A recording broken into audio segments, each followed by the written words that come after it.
nti omukulembeze yalangirira n'agamba nti waliwo ekitunzi ekiyitibwa ennuuni ekiyinza okututaasa ennyo oba oliawo n'ensimbi kusinga kuguza amafuta. Naye ne pulezidenti w'ennuuni naye atulekemukko kubanga yatugamba juzi nti waliyo empuuta gye baazuula ng'emusingako ku kiro naturally yo ekyakula ye akogga adda buto adda wansi akadde ati eyo yevaamu ennuuni kiro 2 oba 4 ati yataatubuulidde ekisooka mu bajeti ye yatubuulira bwe yagireeta mu paalamenti ateekateeka okulunda empuuta mmeka aggyemu ennuuni mmeka nga zitowa kiro mmeka. Empuuta ezo nazo bw'oba okuzirunda zifuna ennuuni ennene ekisooka tosobola kuzipulaaningirako nti ngenda kufulumya ennuuni bwe ziti nga zitowa kiro bwe ziti nga bajeti egenda mu agriculture and fisheries ate yo eyongedde ekkogga. Nolwekyo oye economics w'emyaka gy'enkaaga economics ow'omulembe gwaffe yandibadde bw'ati. Ekisooka pulaani yange ngenda kumakinga sure nti mu Uganda tufulumya ebyennyanja bwe biti biteekwa okuba nga minimum birina kiro bwe ziti nga biriisiddwa bwe biti tukaddayo ssente bwe ziti exactly.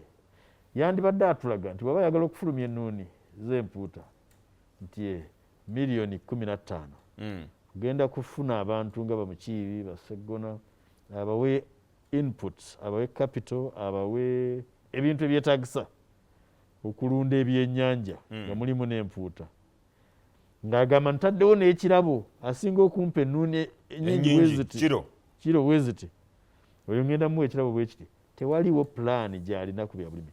Ba agriculture extension workers mugombolola waffe sibalabayo simanyi gye bali. Buganda yabaweerezaayo era bwe yabaweereza ngamba aba gavumenti ya Uganda gye tuwa omusolo ebyo tebiriiwo.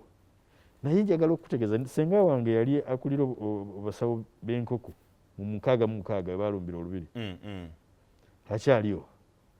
Yatambula mu Buganda wano talina watamanyi era yatumbula nnyo obulunzi bw'enkoko agenda nakunyonyola waliyo omulunzi wange gundi waliyo omulunzi wange gundi ng'alina akapikipiki kavuga ka Vespa mu Gyenkaaga simulabayo olwaleero nze wange ebuddo nnima ebuddo nitofunangako nunda buddo siwala mutasobola okutuuka owulidde.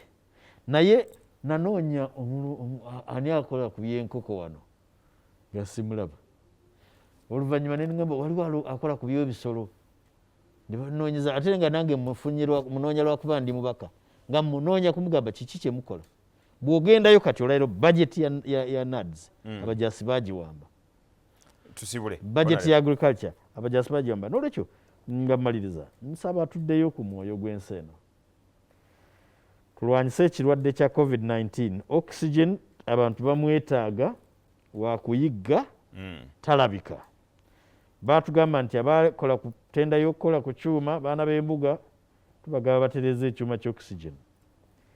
Abapoliisi n'amagye mukwata abantu buli lwe buzibamu katono n'emisana ne mubagatta wamu ne mubakomekera wamu mwongera kusaasaanya bulwadde.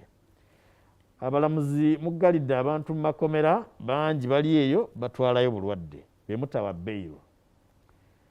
N'olwekyo tukole buli ekisoboka. Kati kooti y'amagye bwebanga ekkooti nze sigimanyi nga kooti ke mazima kati bagamba nti ekisanja kya Guti kyaweddeko tebamwongedde tewali kooti naye bba abantu be mwasibola okwambala obukoofiira gye bali. Mbadde nsaba Katonda atusaasire okutegeera okwongedde okukoggana okubulawo bakulembeze baffe kukomewo tusobole okukolera ensi eno. Be bawadde obwa minisita Mukama abasaasire naddala abamu be babuwadde nga ddala nga si mwe mwanditwadde mu butwala temwandi bututte.